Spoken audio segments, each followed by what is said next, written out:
What a way to get there. What a way to get to 394 and 2-0.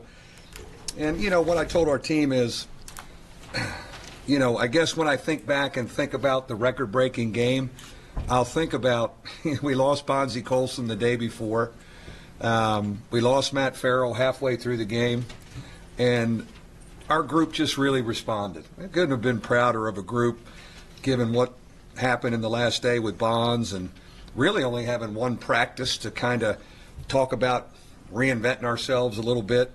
But just really, really proud of them. And I am glad we have got 394 off the board. We can take down those numbers and we can keep chasing some ACC stuff now. To be 2-0 in this league, handling your business at home, given what we've gone through with some injuries, I love the position we're in. Mike, what doesn't allow this team to feel sorry for itself and do what they did tonight? You know, I think it's part of our culture, Tom. You know, I really do. We've had it happen before.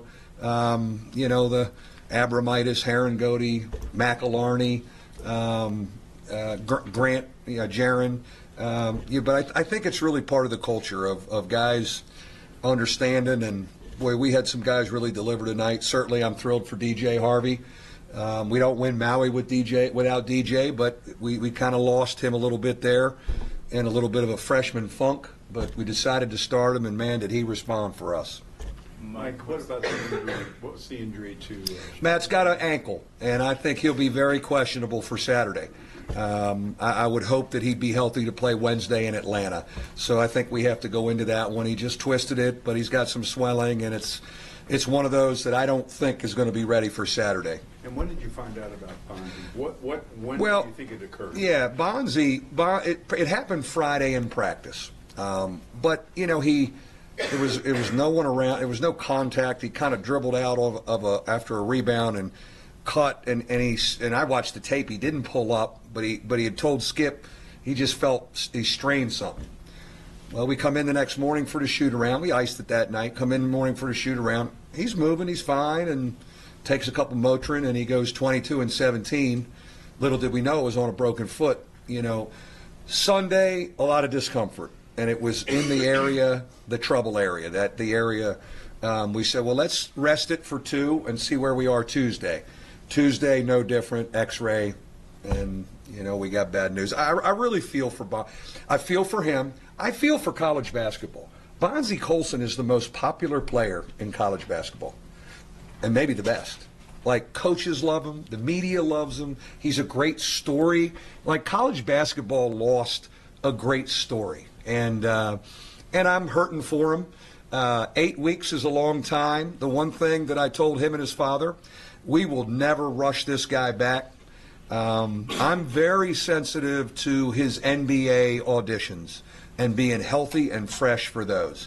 So if he doesn't come back, he doesn't come back. But we'll play that by ear and see how it goes. I just am really sensitive to him, you know, being completely healthy and fresh to do what he needs to do to make the NBA. And because, you know, we know he's got doubters, so he's got to be healthy and good to do that. So we'll see where we are at the end of February. But that was kind of how that timetable played out. So we really had one practice without him yesterday, and then a shoot-around today where we did a lot of 5-on-0 without him. And, you know, the one thing, and it's funny, Troy Murphy, Luke Herringody, Bonzie.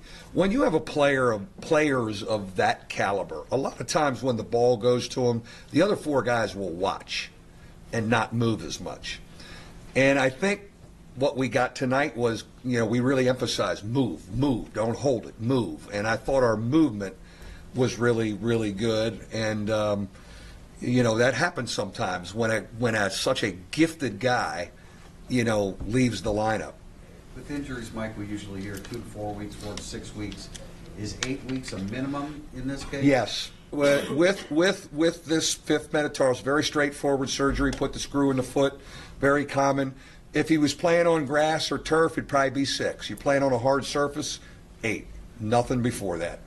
Harvey said, and I mean, obviously that's the most comfortable Harvey's looked at Yeah. any point, even. I mean, beyond right. beyond Maui. He said he was accustomed to being a starter. He'd never come off the bench. Yeah.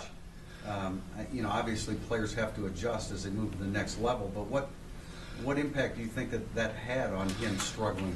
Yeah, I think where he really got hit was his first end of semester academic toll, and having to deliver for exams, and the first time he had been in this kind of an intense atmosphere academically. I thought we lost him a little bit the week before exams, and then he was on his heels, and we were just trying to find him and get him back. And you know, we talked about it. We said, you know, Johnny, let's go with Johnny or DJ. And actually, Matt Farrell and I talked last night at the hotel, and I said, you know, the floor is really open when DJ's in there. It opens up, you know.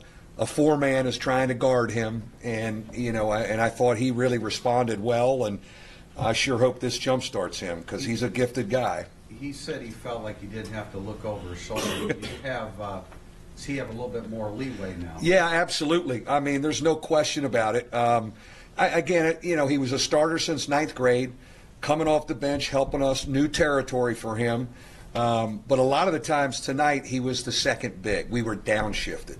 And that was a matchup advantage, you know, because I'll tell you what he did. He did a good job guarding their big guys. He didn't get buried in the post. He's physical enough that he can, you know, lean on a guy and arm bar a guy. I have him down with the big guys and Coach Humphrey where he's having to play some post defense and rebound in traffic because when you play that position, if we're going to play that way, that dude has to rebound. You know, Connaughton was fabulous at it as an undersized four-man. Coach Gibbs. The post game or down the stretch, obviously they showed you on the jumbotron. Yeah. You got a big smile. When did it kind of set in for you that? You know, probably about 4 minutes. You know, I felt, you know, pretty good about it. And you reflect a little bit. I've done a lot of reflecting, really since the beginning of the season. You know, as you were getting closer to this, and you know, I mean, it's the banner was awesome. You know, having Digger out there was important. I thought that was great. He's been really good to me, and we know what he's done for this program. And so, you know, you're just really honored. You know, you're honored. You're a little humbled that you've been here 18 years, that you can last long enough to be the all-time winner. That, you know, you heard me say, guys, when I got the job in 2000, I'm a young guy. I look good with that little part, too, you know, and that tie back in the day. Bonzi was killing me about my look back then when I was 41. But you just don't want to get fired. You're just trying to, can you be good enough to get one extension? And luckily we've been really good. We've been good in 2 leagues, you know, and as Jack said in the video, you know, I'm really proud that we've been a real, you know, we've been the real deal in the Big East when it's been at its best. And I think in the ACC when it's been at its best and its deepest. Mike, you kind of referenced to the crowd that 7 more at home is paramount, I assume, now without Bonzi. Yeah, no question. Well, you know, when Bonzi goes down, you got 1 league win, and you're looking and going, all right, what do we need to do to get in this thing? You know, you get to 9, and you're going to be in the discussion. And so, you know, our remaining home, I like how we're playing here. Our remaining home games will be really, really important.